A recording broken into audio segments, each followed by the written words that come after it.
नमस्कार. विनायक घाळ स्टडी या यूट्यूब चॅनलवर आपल्या सर्वांचे सहर्ष स्वागत आहे. विद्यार्थी मित्रांनो, TET परीक्षेसाठी आपण आपल्या या चॅनलच्या माध्यमातून वेगवेगळ्या विषयांवरील प्रश्नोत्तरे व सराव प्रश्न यांच्या माध्यमातून तयारी घेतच आहोत, जेणेकरून आपल्या परीक्षेसाठी त्या प्रश्नोत्तराचा त्याचबरोबर त्यामध्ये असणाऱ्या स्पष्टीकरणांचा देखील फायदा व्हावा आणि आपल्याला एकाच वेळी अनेक प्रश्नांची तयारी देखील व्हावी, या उद्देशाने प्रश्न आणि त्याचे स्पष्टीकरण अशा स्वरूपात आपण तयारी करणार आहोत. तर आज आपण मराठी या विषयावरील काही महत्त्वाचे प्रश्न पाहणार आहोत, ज्याच्या माध्यमातून आपल्याला इतर प्रश्नांची देखील त्याच सारख्या येणाऱ्या इतर प्रश्नांची देखील तयारी होईल. तर पहिला प्रश्न, बैलाच्या जोडीने ओढायचे नांगरण्यासाठी वापरायचे साधन म्हणजे औट, औदार्य, औत, औस. आणि योग्य उत्तर आहे औत. म्हणजेच काय, बैलाच्या जोडीने ओढायचे नांगरण्यासाठी वापरायचे साधन. त्याचबरोबर इतर जे पर्याय आहेत, औदार्य म्हणजे काय तर उदारता, औस म्हणजे अमावस्या किंवा अवस, हे त्याचे समानार्थी शब्द झाले. त्याचबरोबर औट म्हणजे काय तर जळाऊ लाकडाचा किंवा इमारती लाकडांचा ढीग. पुढचा प्रश्न, मला सांगा तुम्ही बंगल्यात राहता की फ्लॅटमध्ये? या वाक्याच्या रचनेत कोणता काळ वापरला आहे? भविष्यकाळ, वर्तमान काळ, भूतकाळ, रीती भूतकाळ. आणि योग्य उत्तर आहे वर्तमान काळ. क्रियापदाच्या रूपावरून क्रिया आत्ता घडते तेव्हा तो वर्तमान काळ म्हणून ओळखला जातो. येथे राहण्याची क्रिया आत्ता घडत आहे, त्यामुळे या प्रश्नाचा जो काळ आहे तर तो वर्तमान काळ आहे. पुढचा प्रश्न, मराठीत प्रयोगाचे किती प्रकार आहेत? 4, 3, 1, 2. आणि उत्तर आहे 3.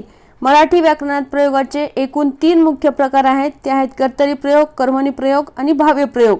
पुढचा प्रश्न, पुढील वाक्यातील क्रियापदाचा अचूक काळ ओळखा. मी निबंध लिहित जाईन. या ठिकाणी लिहित जाईन असा आहे. वर्तमान काळ, साधा भूतकाळ, भविष्यकाळ, अपूर्ण वर्तमान काळ. आणि योग्य उत्तर आहे भविष्यकाळ.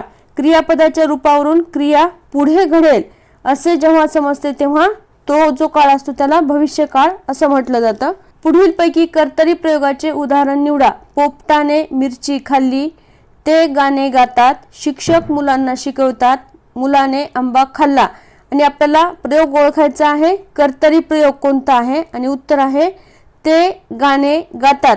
आता कर्तरी प्रयोग ओळखत असताना आपल्याला नेहमी लक्षात ठेवलं पाहिजे की जेव्हा क्रियापद हे कर्त्याप्रमाणे बदलते तेव्हा तो होणारा प्रयोग असतो तो कर्तरी प्रयोग असतो.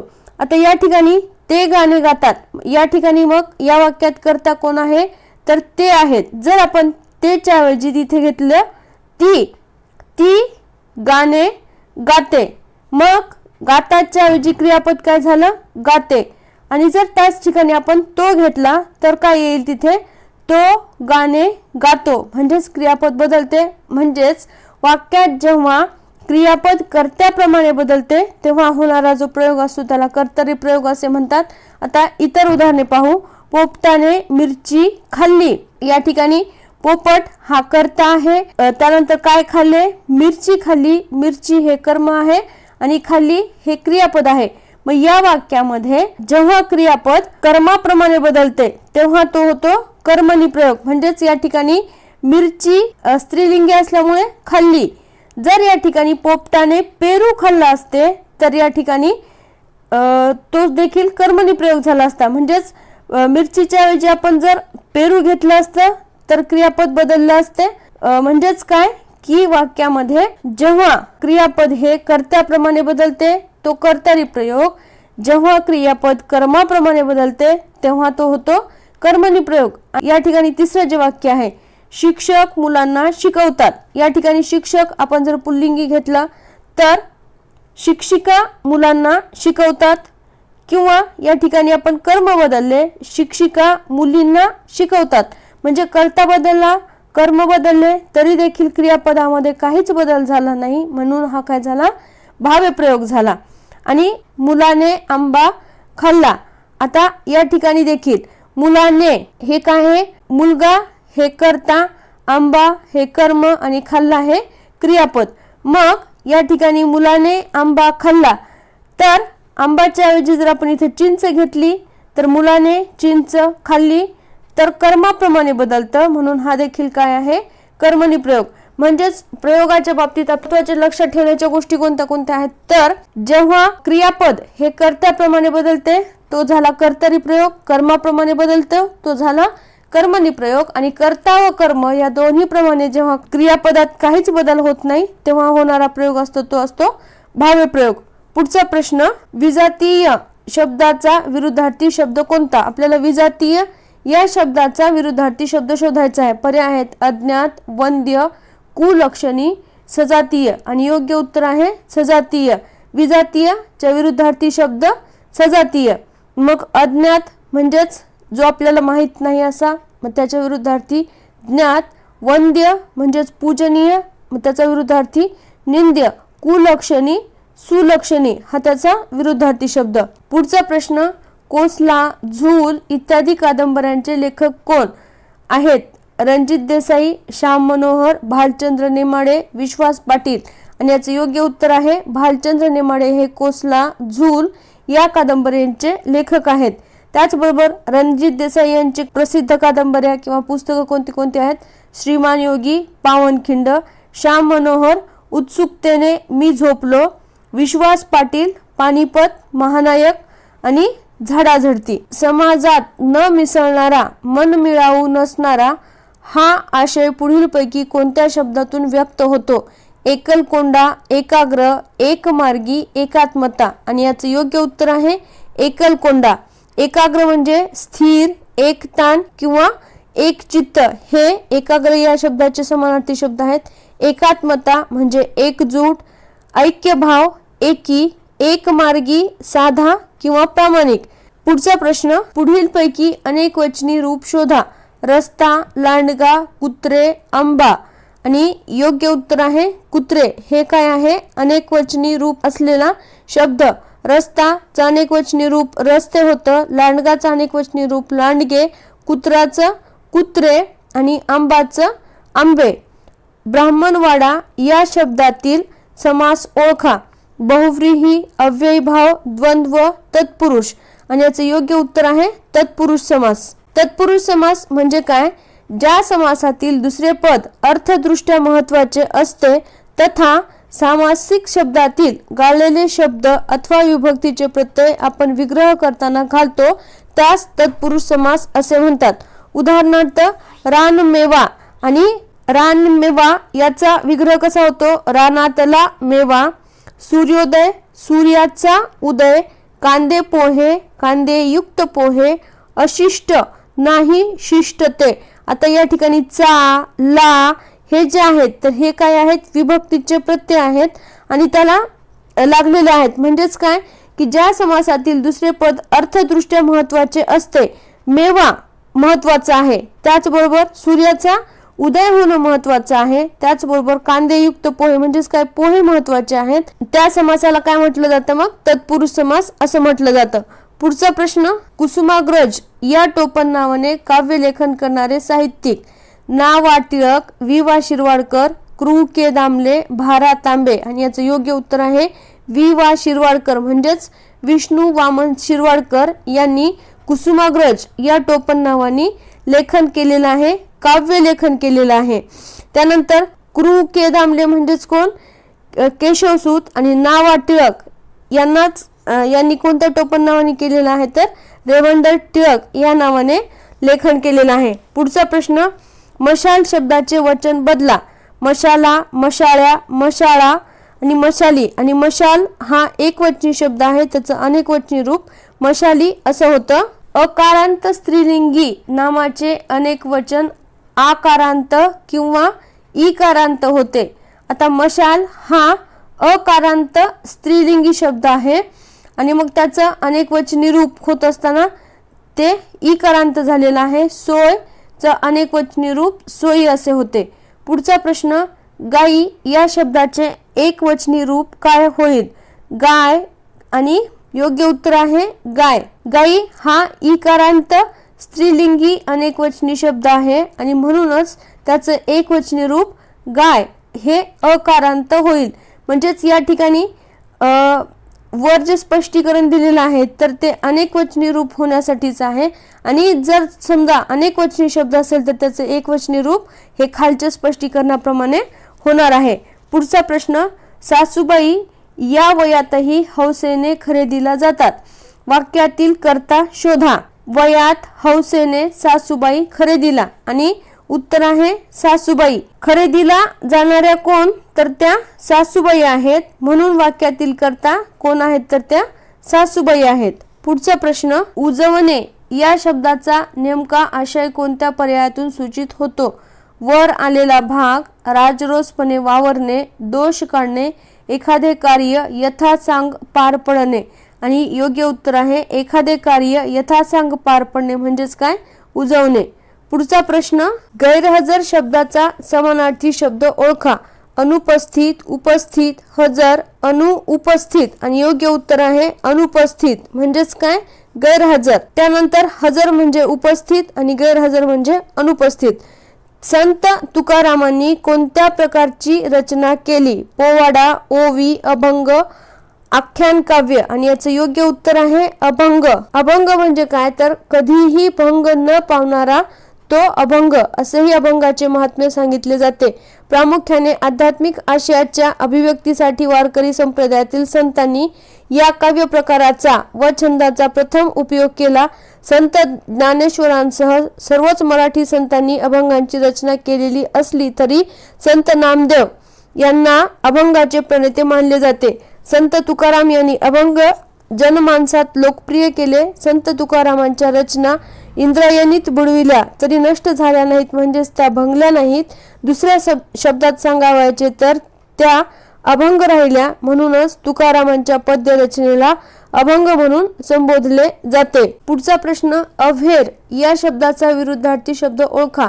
कृपण, अनुरूप, स्वीकार, मंडन आणि याचं योग्य उत्तर आहे स्वीकार. आता अव्हेरच्या विरुद्धार्थी स्वीकार करणे, त्यानंतर कृपण त्याच्या विरुद्धार्थी उदार, अनुरूप विजोड आणि मंडन खंडन हे विरुद्धार्थी शब्द आहेत. पुढचा प्रश्न, लेखन नियमानुसार अचूक वाक्य कोणते आहे आणि आपल्याला या ठिकाणी 4 वाक्य दिलेले आहेत. त्यामध्ये जे शब्द दिलेले आहेत तर ते विस्कळीत पद्धतीने लावून दिलेले आहेत तर ते आपल्याला योग्य क्रमाने लावायचे आहेत आणि त्यामुळेच पर्याय क्रमांक 4 मोरू मामाचे प्रश्न निश्चितच माझ्या अभ्यासक्रमाच्या बाहेरचे होते हा जो पर्याय आहे तर तो योग्य पर्याय आहे. आपल्याला परीक्षेमध्ये देखील अचूक वाक्य कोणते म्हणजेच लेखन नियमानुसार अचूक वाक्य योग्य क्रमाने लावा आणि ते शब्द विस्कळीत करून दिले जातील अशा प्रकारचा प्रश्न विचारला जाऊ शकतो. त्यामुळे योग्य शब्दांचा क्रम कसा लावायचा ते माहीत असणं गरजेचं आहे.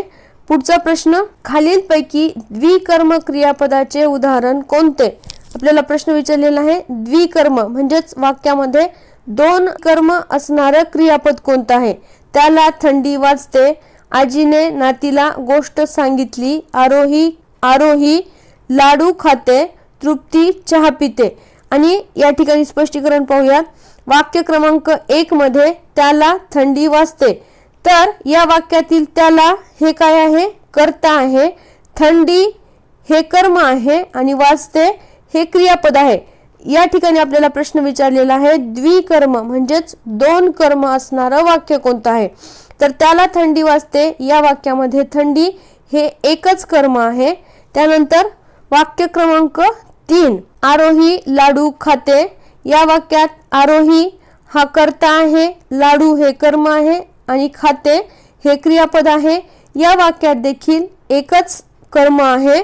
तसेच वाक्य क्रमांक 4 मध्ये तृप्ती चहा पिते या ठिकाणी तृप्ती हा कर्ता झाला, चहा हे कर्म आणि पिते हे क्रियापद, पण कर्म वाक्यामध्ये या देखील एकच आहे. तर वाक्य क्रमांक 2 जे आहे आजीने नातीला गोष्ट सांगितली या वाक्यामध्ये आजी म्हणून वाक्यातील कर्ता आजी, त्यामध्ये आजी हे हा कर्ता झाला. त्यानंतर नातीला व गोष्ट हे 2 कर्म म्हणून या वाक्याला द्विकर्म क्रियापद म्हणतात. अखंड या नावाने कोणी काव्य रचना केली. समर्थ रामदास, संत बहिणाबाई, महात्मा ज्योतिराव फुले, बालकवी आणि याचं योग्य उत्तर आहे महात्मा ज्योतिराव फुले यांनी अखंड या नावाने काव्यरचना केली. साहित्यिक आणि त्यांची टोपणनावे या घटकावर, तसेच साहित्यिक आणि त्यांच्या साहित्यकृती या घटकावर देखील आपल्याला परीक्षेमध्ये हमखास 1 ते 2 प्रश्न विचारलेले असतात.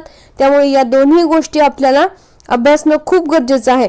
समर्थ रामदास, नारायण सूर्याजीपंत ठोसर, बालकवी त्र्यंबक बापूजी ठोंबरे, संत बहिणाबाई पाठक. पुढचा प्रश्न, आई वडील, 4-5, भाजीपाला या शब्दातील कोणते पद महत्वाचे आहे? पहिले पद, दुसरे पद, दोन्ही पदे महत्वाची नाहीत आणि याचं योग्य उत्तर आहे दोन्ही पदे. हा जो प्रश्न आहे हा समास या घटकावर आधारित प्रश्न आहे. या ठिकाणी हा जो समास आहे हा द्वंद्व समासाची ही उदाहरणे आहेत. तर आई वडील, 4-5, भाजीपाला ही द्वंद्व समासाची उदाहरणे आहेत. यामध्ये दोन्ही पदे महत्वाची असतात. द्वंद्व समासामध्ये दोन्ही पदे महत्वाची असतात. आता आई वडील, आई आणि वडील हा झाला इतरेतर द्वंद्व समास.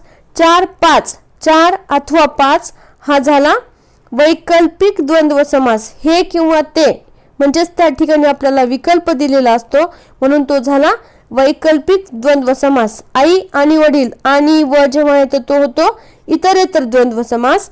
त्यानंतर भाजीपाला, मग फळभाज्या, पालेभाज्या यासह लिंबू, कोथिंबीर इत्यादी गोष्टी, म्हणजेच हा झाला समाहार द्वंद्व समास. द्वंद्व समासाचे एकूण 3 प्रकार आहेत. पहिला इतरेतर द्वंद्व समास, दुसरा वैकल्पिक द्वंद्व समास आणि तिसरा जो आहे तो आहे समाहार द्वंद्व समास. मग इतरेतर द्वंद्व समासामध्ये दोन्ही पदे महत्वाची असतात आणि ते आणि किंवा व या उभयान्वयाने जोडलेली असतात. त्यानंतर वैकल्पिक द्वंद्व समासामध्ये अथवा, वा, किंवा हे जे आहेत हे उभयान्वय वापरलेले असतात आणि हे किंवा ते असं त्यामध्ये समाविष्ट केलेलं असतं. तर समाहार द्वंद्व समास म्हणजे काय? भाजीपाला, चहा पाणी, हे जे आहे मीठ भाकरी, म्हणजेच काय की ती गोष्ट आणि त्यासोबत असणाऱ्या इतरही काही तत्सम गोष्टी या सगळ्यांचा एकत्रित बेरीज म्हणजेच समाहार द्वंद्व समास. पुढचा प्रश्न, अधोरेखित शब्दाचा समास ओळखा. प्रत्येक गरजूंना यथाशक्ती मदत करावी. आणि या ठिकाणी यथाशक्तीला अधोरेखित केलेला आहे. तर पर्याय आहेत कर्मधारय, अलुक समास, अव्ययीभाव समास, तत्पुरुष समास आणि याचं योग्य उत्तर आहे अव्ययीभाव समास. तर समासाचे एकूण मुख्य 4 प्रकार आहेत. त्यामध्ये पहिला जो प्रकार आहे तो आहे अव्ययीभाव समास, दुसरा समास तत्पुरुष समास, तिसरा द्वंद्व समास आणि चौथा जो समास आहे तो आहे बहुव्रीही समास. मग प्रत्येक समासाचे आणखीन काही उपप्रकार पडतात. तर त्या ठिकाणी अव्ययीभाव समासामध्ये पहिले पद महत्वाचे असते तर त्या समासाला अव्ययीभाव समास असे म्हणतात. यथाशक्ती हे त्याचं योग्य उदाहरण आहे. पुढचा प्रश्न, खाली समानार्थी शब्दांचे गट दिलेले आहेत त्यातील चुकीचा पर्याय कोणता आहे? अनुराग, प्रेम, प्रीती, वस्त्र, वसन, अरी, हस्त, कर, पाणी, अंबर, गगन, व्योम आणि योग्य उत्तर आहे वस्त्र, वसन, अरी. हा जो पर्याय आहे हा चुकीचा आहे. या ठिकाणी अनुराग, प्रेम, प्रीती हे बरोबर आहे. म्हणजेच माया, प्रेम, प्रीती या शब्दासाठी हे समानार्थी शब्द आहेत. हस्त, कर, पाणी हे देखील हात या शब्दाचे समानार्थी शब्द आहेत. अंबर, गगन, व्योम हे देखील समानार्थी शब्द आहेत. तर पर्याय क्रमांक 2 मधील वस्त्र व वसन हे दोन्ही शब्द समानार्थी आहेत. म्हणजेच वस्त्र या शब्दाचा समानार्थी शब्द वसन हा होतो. तर अरी या शब्दाचा अर्थ शत्रू आणि रिपू असा होतो. त्यामुळे पर्याय क्रमांक 2 ह्याचं योग्य उत्तर असं होतं. पुढचा प्रश्न, विरुद्धार्थी शब्दांच्या योग्य जोड्या जुळवा. या ठिकाणी गट अ आणि गट ब दिलेला आहे आणि त्यानुसार आपल्याला विरुद्धार्थी शब्दांच्या जोड्या जुळवायच्या आहेत. आळस, आदर, आस्था, आपुलकी, अनास्था, दुरावा, उत्साह, अनादर.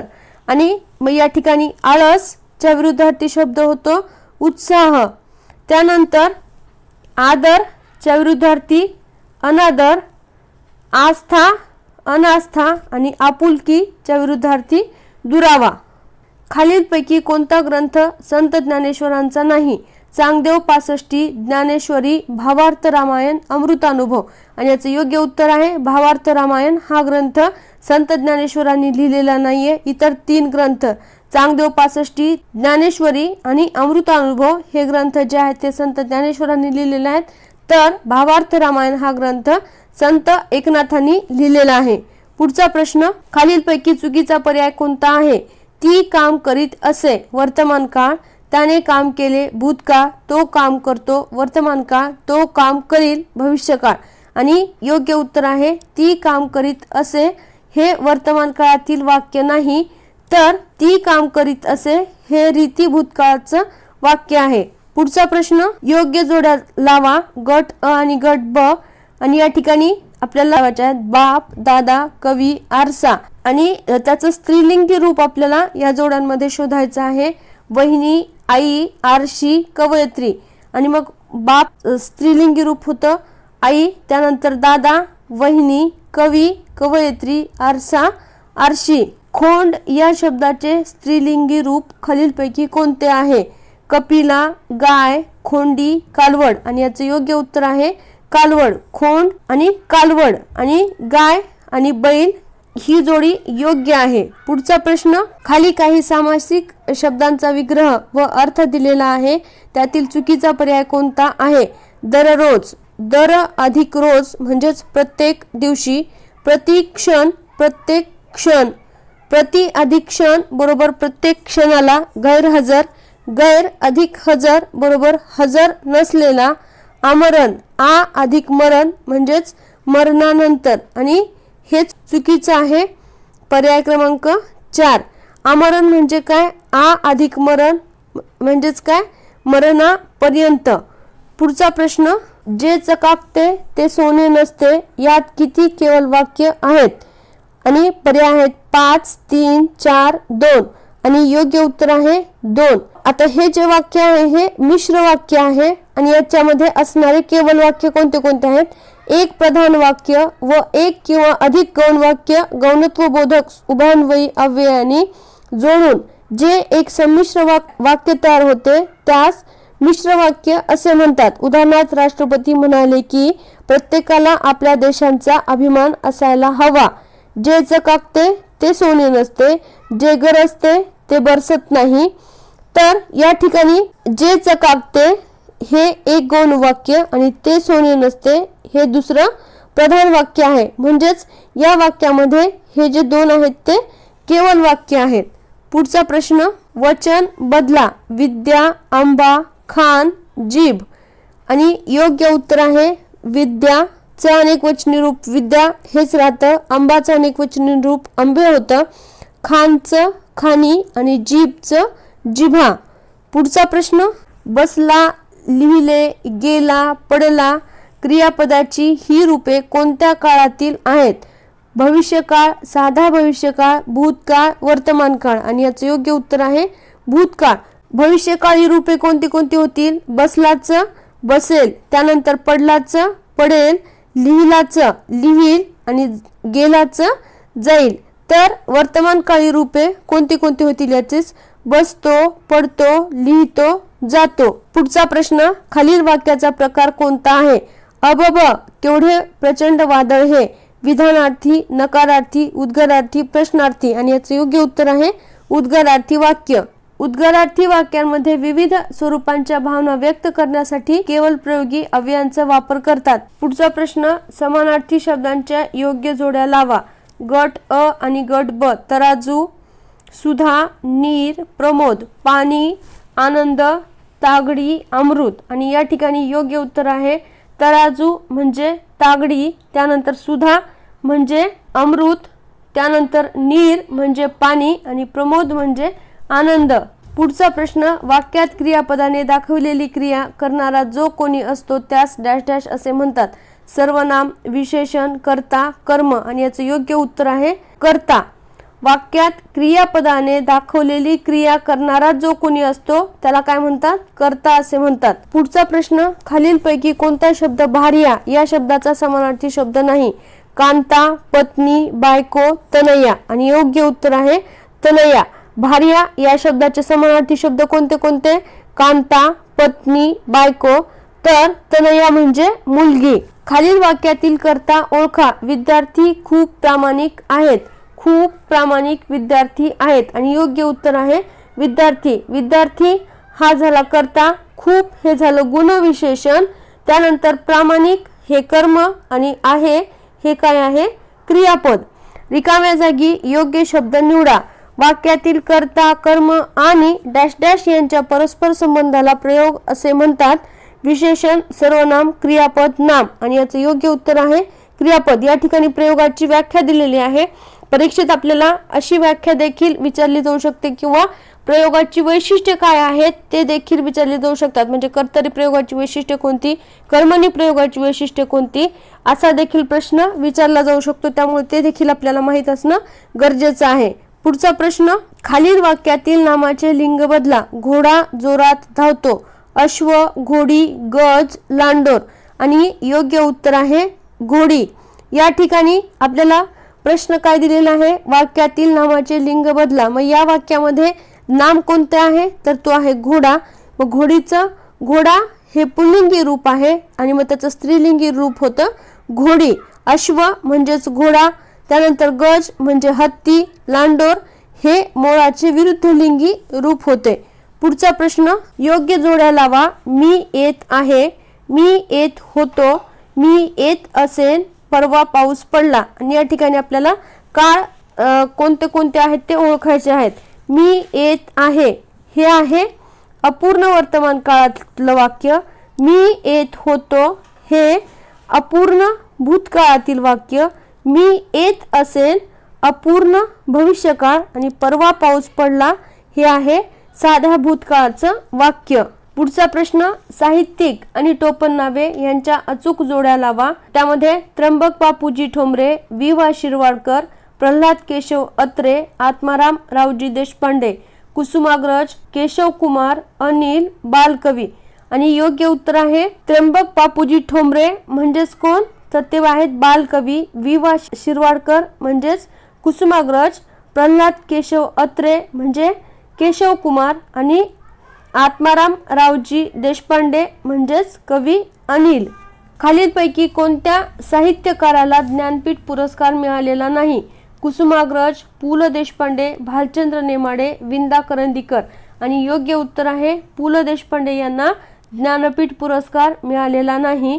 आता या ठिकाणी साहित्यिक आणि त्यांना त्यांच्या कोणत्या साहित्य कृतीला ज्ञानपीठ पुरस्कार मिळालेला आहे? कुसुमाग्रज त्यांच्या एकूण साहित्य कार्याला मिळालेला आहे. भालचंद्र नेमाडे यांच्या हिंदू जगण्याची एक समृद्ध अडगळ या पुस्तकाला मिळालेला आहे. आणि विंदा करंदीकर यांच्या अष्टदर्शने या साहित्य कृतीला ज्ञानपीठ पुरस्कार मिळालेला आहे. खालील शब्द वापरून अचूक वाक्य बनवा. मराठी भाषा पूर्ण वाढ राष्ट्र उन्नती अवलंबून आहे. आणि योग्य अर्थपूर्ण वाक्य काय होतं? मराठी भाषेची पूर्ण वाढ राष्ट्राच्या उन्नतीवर अवलंबून आहे. खालील वाक्याचे रीती भूतकाळी रूप बनवा. मधु लाडू खात जाईल. मधुने लाडू खाल्ला. मधु लाडू खात असे. मधु लाडू खात असतो. मधुने लाडू खाल्ला आहे. आणि याचे योग्य उत्तर आहे मधु लाडू खात असे. हे काय आहे? रीती भूतकाळी रूप आहे. आता वाक्य क्रमांक 1 मध्ये मधुने लाडू खाल्ला हे साधा भूतकाळ आहे. त्यानंतर मधु लाडू खात असतो हे रीती वर्तमान काळातील वाक्य आहे. मधुने लाडू खाल्ला आहे हे पूर्ण वर्तमान काळातलं वाक्य आहे. पंचवटी या शब्दाचा समास कोणता आहे? द्वंद्व, द्विगु, अव्ययीभाव, बहुव्रीही. आणि याचे योग्य उत्तर आहे द्विगु समास. पंचवटीचा विग्रह काय होतं? 5 वडांचा समूह. खालीलपैकी कोणती जोडी विरुद्धार्थी नाही? ऐच्छिक, अनिवार्य, निरर्थक, अर्थपूर्ण, ज्ञानी, सुज्ञ, दुर्बोध, सुबोध. आणि याचे योग्य उत्तर आहे ज्ञानी सुज्ञ ही जोडी विरुद्धार्थी नाही. तर ज्ञानीच्या विरुद्धार्थी शब्द होतो अज्ञानी. खालीलपैकी कोणते वाक्य लेखन नियमानुसार अचूक आहे? आणि पर्याय आहे योग्य उत्तर शिकण्याची धडपड व जिद्द स्वस्थ बसू देत नव्हती. वरील जे वाक्य आहे तर शिकण्याची धडपड जिद्द असं लिहिलेलं आहे, त्यामुळे ते लेखन नियमानुसार चुकीचं आहे. त्यानंतर वाक्य क्रमांक 3 मध्ये स्वस्थ हा शब्द चुकीचा लिहिलेला आहे आणि वाक्य क्रमांक 4 मध्ये शिकण्याची या ठिकाणी शिकण्याच्या हे चुकीचं लिहिलेलं आहे, त्यामुळे पर्याय क्रमांक 2 हे याचं योग्य उत्तर आहे. खालीलपैकी कोणते उदाहरण सकर्मक कर्तरी प्रयोगाचे नाही ते ओळखा. आपल्याला ओळखायचं आहे सकर्मक कर्तरी प्रयोग. अर्णव पुस्तक वाचतो, गायत्री घरी जाते, गणेश पत्र लिहितो, पार्थ मध खातो आणि याचं योग्य उत्तर आहे गायत्री घरी जाते. या ठिकाणी सकर्मक कर्तरी प्रयोग म्हणजे काय?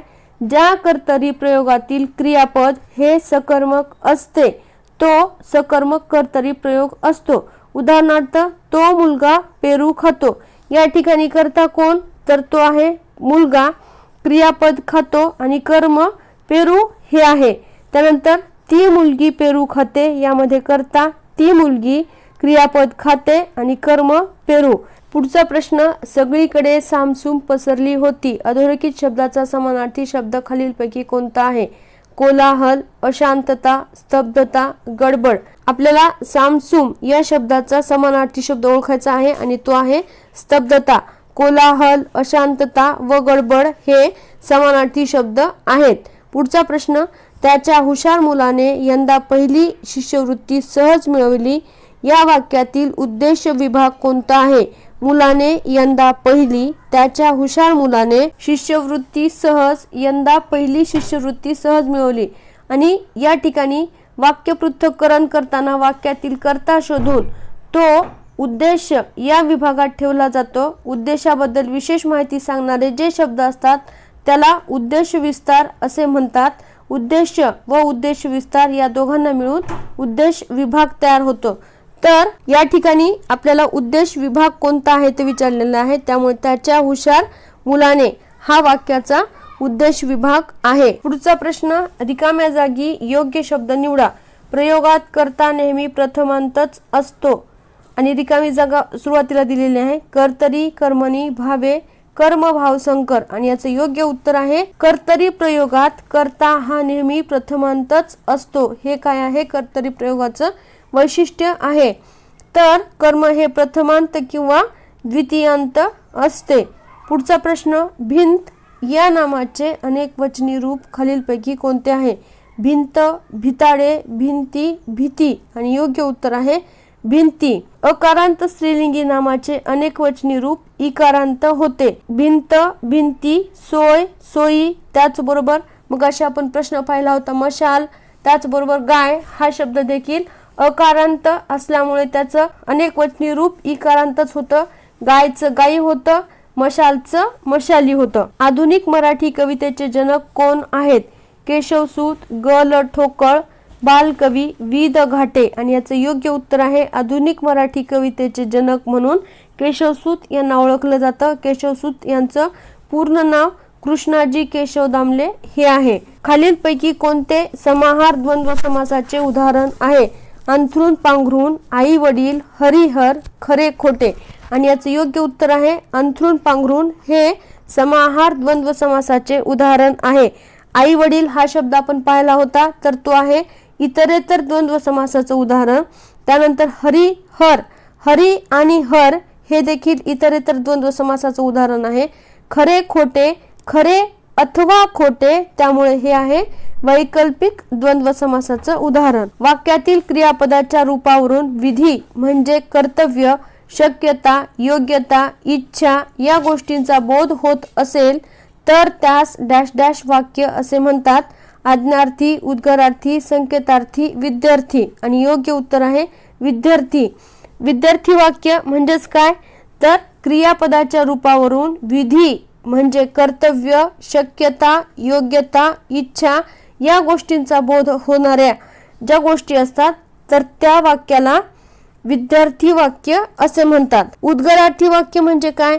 ज्या वाक्यात भावनेचा उद्गार काढलेला असतो त्याला उद्गारार्थी वाक्य म्हणतात. आज्ञार्थी वाक्य वाक्यातील क्रियापदाच्या रूपावरून आज्ञा, आशीर्वाद, प्रार्थना, विनंती किंवा उपदेश या गोष्टींचा बोध होत असेल तर त्याला आज्ञार्थी वाक्य म्हणतात. तर संकेतार्थी वाक्य म्हणजे काय? वाक्यातील क्रियापदाच्या रूपावरून अमुक केले असते तर तमुक झाले असते अशी अट किंवा संकेत असा अर्थ निघत असेल तर त्याला संकेतार्थी वाक्य असे म्हणतात. दुसऱ्या दिवस वर्तमानपत्र निरंजन स्तुती फोटो सकट छापून आली कंसातील शब्दांची योग्य रूपे वापरून वाक्य अर्थपूर्ण तयार करा.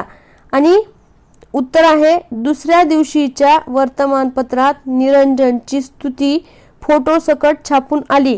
या ठिकाणी दिवसच्या ऐवजी काय येईल मग दिवशीच्या, आणि वर्तमानपत्र च्या ऐवजी वर्तमानपत्रात निरंजनची हे याचे योग्य रूप आहे. पुढचा प्रश्न, खालीलपैकी कोणता पर्याय योग्य आहे? घड्याळ घड्याळ, विहीर विहीर, वेळ वेळे, माणूस माणूस. आणि योग्य उत्तर आहे विहीरचं विहिरी. आता या ठिकाणी अनेक वचनी रूपे दिलेली आहेत. घड्याळचं अनेक वचनी रूप घड्याळे होतं, विहीरचं विहिरी होतं, वेळचं वेळा होतं, माणूसचं माणसे होतं. त्यामुळे विहीर विहिरी हे जे उत्तर दिलेलं आहे ते योग्य आहे. खालील वाक्यातील कर्म कोणते आहे? गवळी धार काढतो, अंकुर सफरचंद खातो. अंकुर काढतो, खातो, गवळ गवळी खातो, धार सफरचंद.